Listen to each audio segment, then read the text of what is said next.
Salutations, hello, hi, and welcome to Basic Public Speaking. I'm Christy Thomas. I'm your professor instructor for this course, and this is the weekly chat for week 11. Week 11's dates are October the 27th through October the 31st.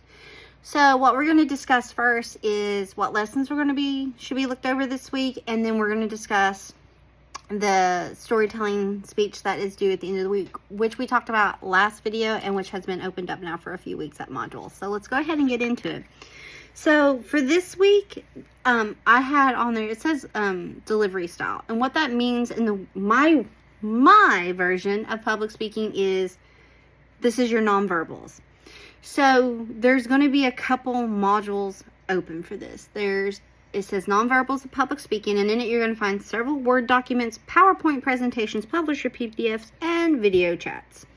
There's also a module that says nonverbals of communication. Now I add that because nonverbal is pretty much everything except the actual words coming out of your mouth. But with that, it also includes how you say what you are saying. Your choice of language, which is in the nonverbals of public speaking, you'll see. So I like to include that as well. And then I'm also opening up a module called audience analysis, which coincides when it comes to choice of delivery and language style. They kind of coexist together because by knowing your audience, it helps you in the choices that you make in your nonverbals of public speaking. So this lesson dives a little deeper into it. It discusses choice of language and style of delivery. So the majority of the time you will have an inkling. You may not know full certainty or completely, but you have an idea of your audience size, the formality. Is it informal? Is it formal? Is it large? Is it small? Is it to a specific organization? Is it to a specific age group? All these things come into play when you choose your language and your delivery style. So when I say choice of language, you may have specific language for a group that exists. It could be terminology, phrases, or just the topic itself. But if you were presenting the same topic to a group not as familiar, you may need to change up your choice of language or add in a few extras such as definitions or symbology of terminology. And you're going to speak differently to a group of kindergartners than you would to a group of middle schoolers, to a group of high schoolers, to a group of peers, to a group of, elderly community. And it could be the same topic, but because of the age group, you have to choose how you speak to them or examples and whatnot.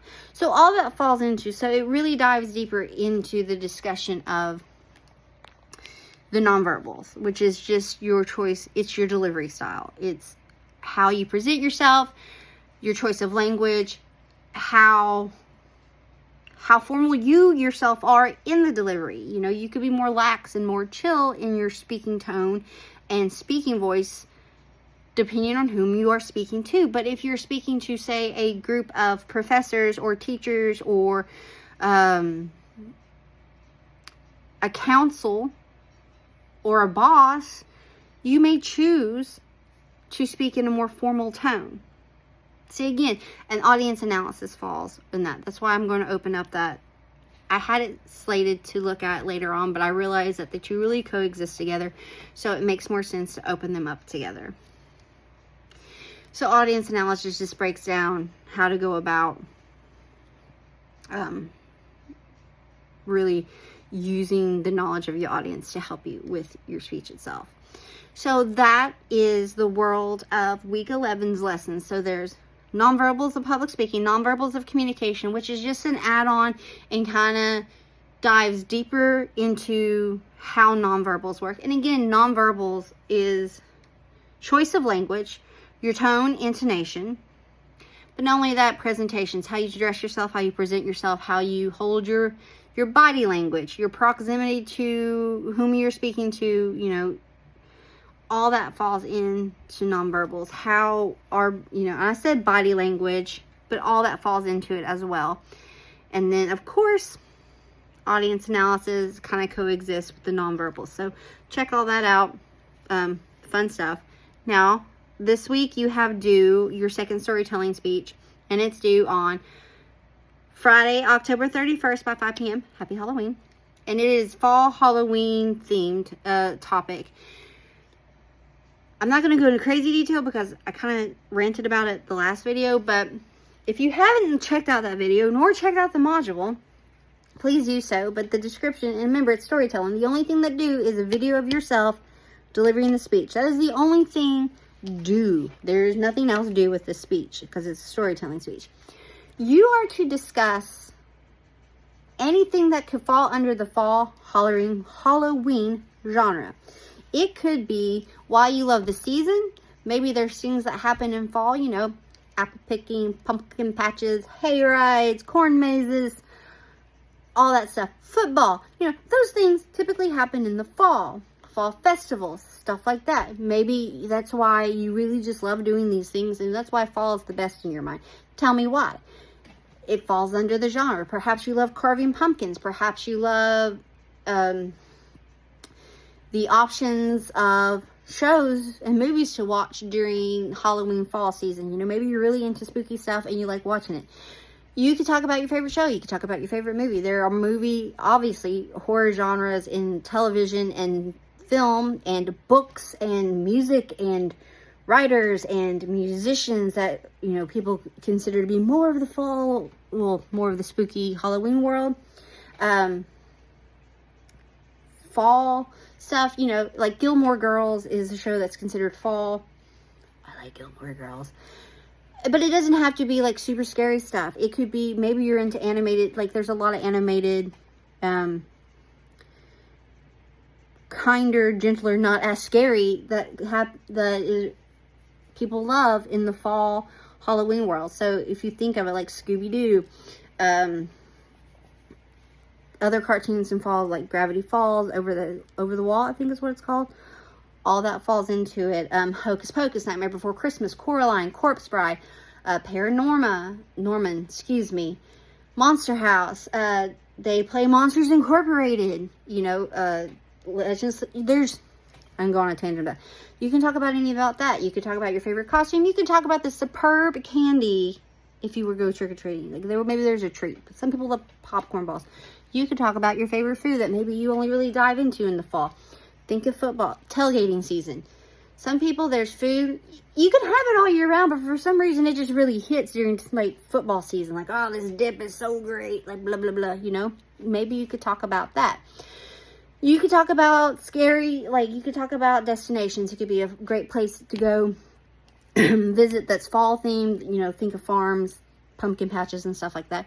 Or perhaps you're into scary stuff. So maybe you go to haunted houses or haunted mazes, or you want to talk about a haunted location. You know, there's tons in New Orleans. There's Kentucky has haunted locations, Waverly Hills Sanitarium. Excuse me. You could talk about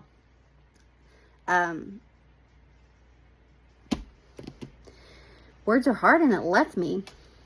But ghost stories, or you could talk about interesting things. You could talk about UFOs. You could talk about conspiracy theories. Really, the lie.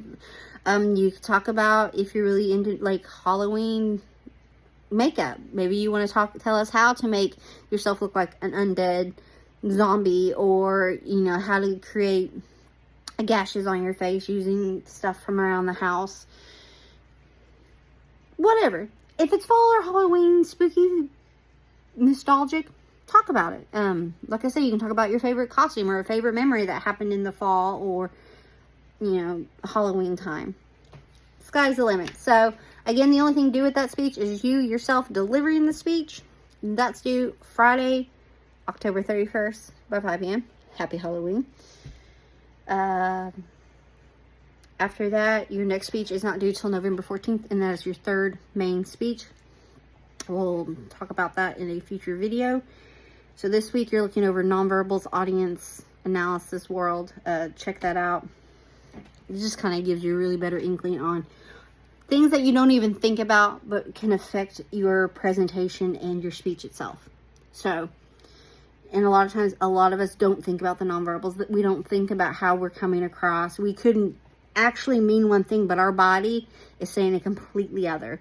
Or we're trying to pretend that we're okay, but we're not. Like, you get what I'm going with here. So, that's week 11. Week 11's dates are October the 27th through the 31st. As always, any questions or concerns, please reach out to me and I'll get back to you as soon as I possibly can. I hope you have an amazing week. Thanks so much. Bye.